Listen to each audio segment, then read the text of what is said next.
Hey folks, welcome to Peach Picks April 2021. Let's take a look at the top 5 guitars of the month.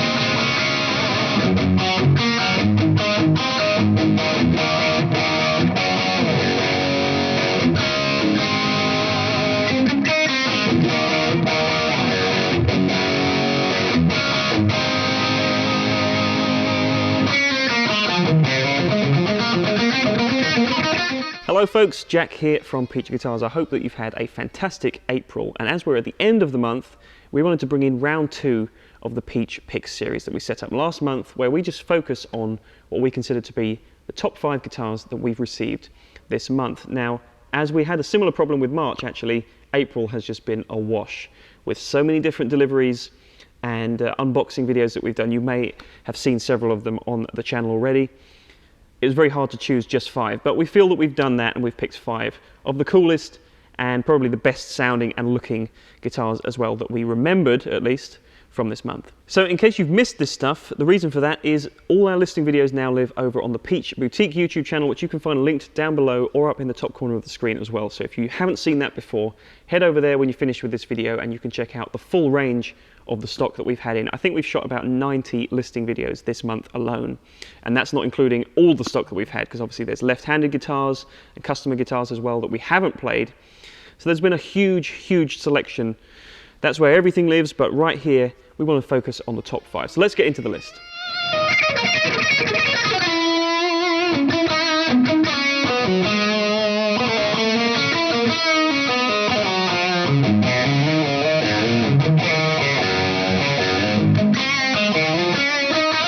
Okay, so back at the start of the month we had a mammoth Fender Custom Shop unboxing, and with it came a fresh new look at Jackson as well. We received the first pieces from the Jackson Custom Shop that we've received in a very long time. I don't remember seeing them ever before, so I was very excited to get hands-on with the couple of guitars that we had. We had a very nice Snow White Soloist guitar, but the one I was really excited for was the Pink Sparkle Soloist as well. So very similar spec, but this one just really stood out. The Pink Sparkle really set it off, and it had passive DiMarzio pickups on it, which I really love DiMarzio pickups anyway, and I knew that that guitar would sound great before I even plugged it in. It certainly lived up to expectations, and it was just nice to have something fresh that we haven't had before. That kind of guitar kind of gets typecast a little bit, and you don't often see it with all the lavish kind of feature set that a custom shop instrument brings, at least here in Peach. So I was really pleased to see that, and it was a great example of what Jackson is capable of. I hope we're going to be seeing many more of them in the future, but if you're that way inclined, if you like a little bit of 80s shred action, that was just a fantastic example of what they can do. And if you are interested in that particular guitar, I'd jump on it quite quick, because I don't think it's going to stick around too long once it finds the right player for it.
So this month was a very, very good month for Fender's Custom Shop as well, and it was very hard to narrow it down to one piece, but the one guitar that really stood out to me and made me ask myself quite a few questions about it was the limited edition Tomatillo Strat.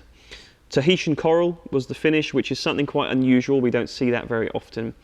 And it was just, it's one of those limited edition guitars, which is kind of an amalgamation of different spec, and whatever spec they chose for that particular guitar really ticked a lot of boxes for me. It's based around a 50s profile with certain more modern advancements and slight tweaks to the spec. So it had a compound radius, 7¼ to 9½, a really comfortable 50s style, like a 57 V-neck, and then it had the Tomatillo custom shop pickups, and they just sound probably the most balanced I've ever heard a custom shop set of pickups sound. It's got a really nice smoothed off top end, really punchy mids, and I just remember thinking that the tone of every single position on the 5-way position switch just kind of melted into the next one. It was a perfect transition.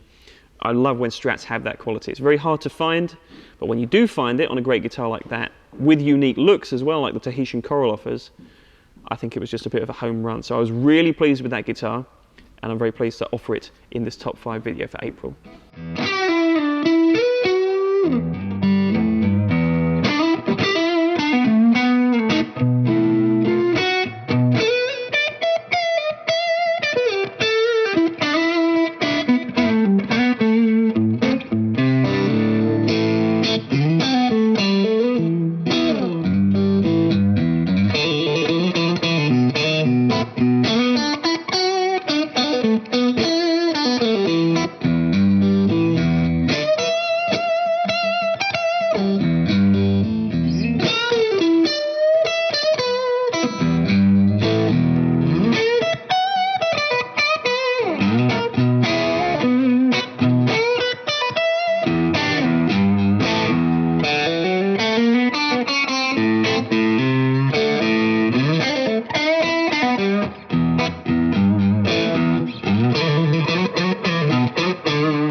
So the recent Friedman unboxing and subsequent feature that you may have seen on the channel brought with it a brand new product line that we haven't seen from them before, which was the Vintage T Classic. This was a guitar model that debuted, I think, at NAMM 2020, and ever since then, I was excited to see what Friedman would do with the real stripped-down, classic 2-single-coil T-style platform, and I think they delivered on a lot of the expectations, actually went above and beyond. As I said in the feature video, I wasn't quite sure what to expect, and the kind of perception that I had in my head before playing those guitars was kind of shattered, actually. I think they really, really fulfilled more of the vintage side of things, which I didn't quite expect. I think all of them sounded fantastic, but I've picked one of the black finish guitars. They've actually got sugar pine wood bodies, which I think just add a little bit of sparkle to the top end.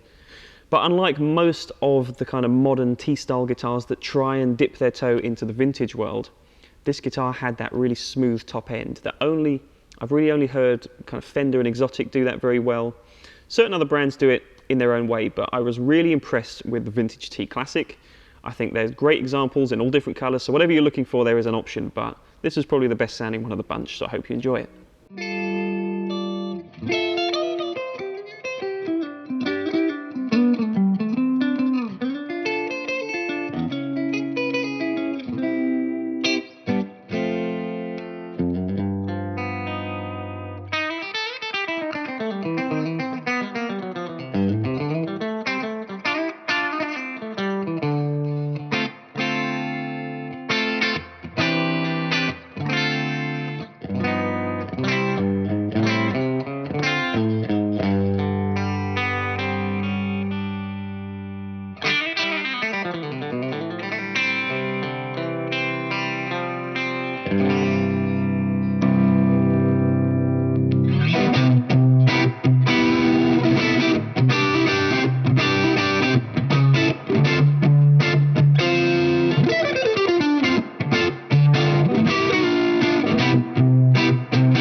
So the world of PRS guitars seems to never stop turning here at Peach. We have many unboxings over the past few months. I think we've probably had more PRS unboxings than any other brand, and it always brings with it a new model or some new crazy finish that they've been working on.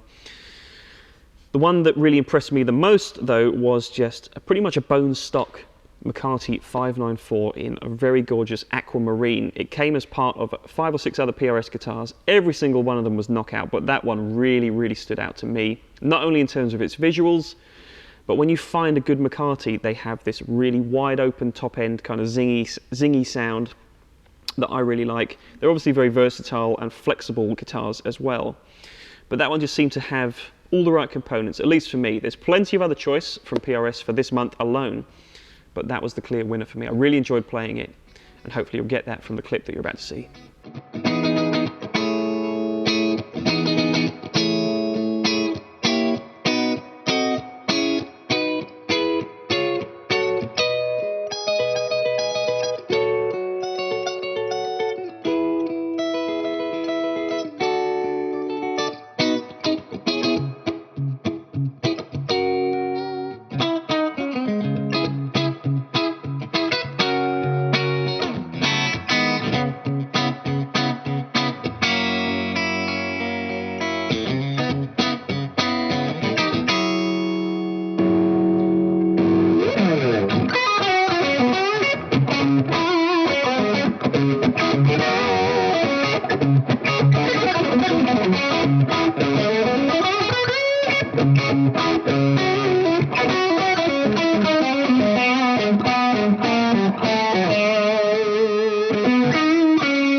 So to round things off, we're going to turn to the Gibson Custom Shop, and more specifically, we're going to revisit the Murphy Lab. This has been just a whirlwind experience over the past couple of months.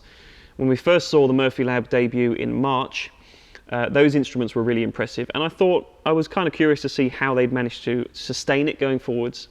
But since then, I believe we've had maybe 3 or even 4 deliveries of the Murphy Lab stuff, and the bar just keeps getting raised. Every instrument is of such an impeccable standard, which I was really pleased to find. I think that the level was so high, and it made it really difficult to choose just one. But the Les Paul I've chosen for this month, I think lives up to March's guitar as well. I loved that first 59 Golden Poppy Les Paul.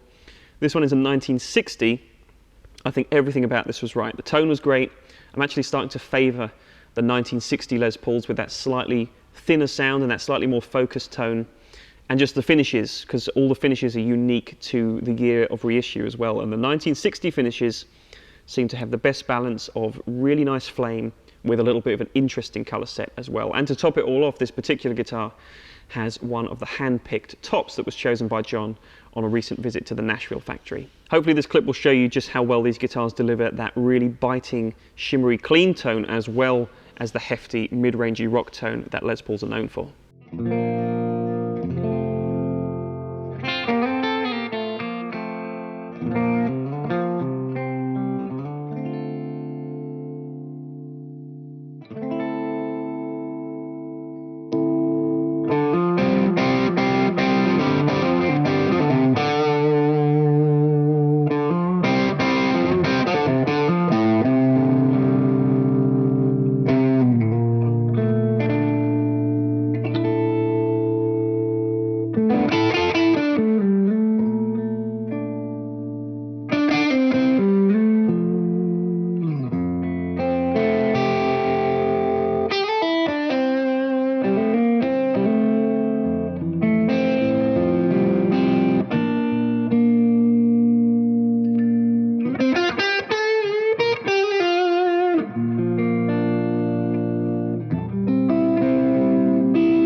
There we are, folks, another month done. I hope you've enjoyed the picks for this month. If you have, and you want to find out even more of the info about those guitars, you can click the links in the description box below. And if you'd like to see the rest of the amazing stock that we've had that we haven't covered here on the Peach Guitars channel, head over to the Peach Boutique channel once again by clicking the link in the description below, or once again clicking up here in the top corner of the screen. So I'd like to know now which of the 5 you think was the best of the month. Let me know in the comments below which was your favourite.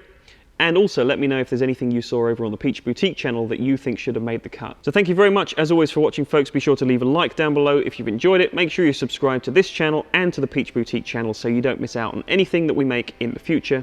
Take good care of yourselves, and I'll see you for the May rundown next month. So take very good care of yourselves, folks, and I'll see you next month for the Peach Picks of May.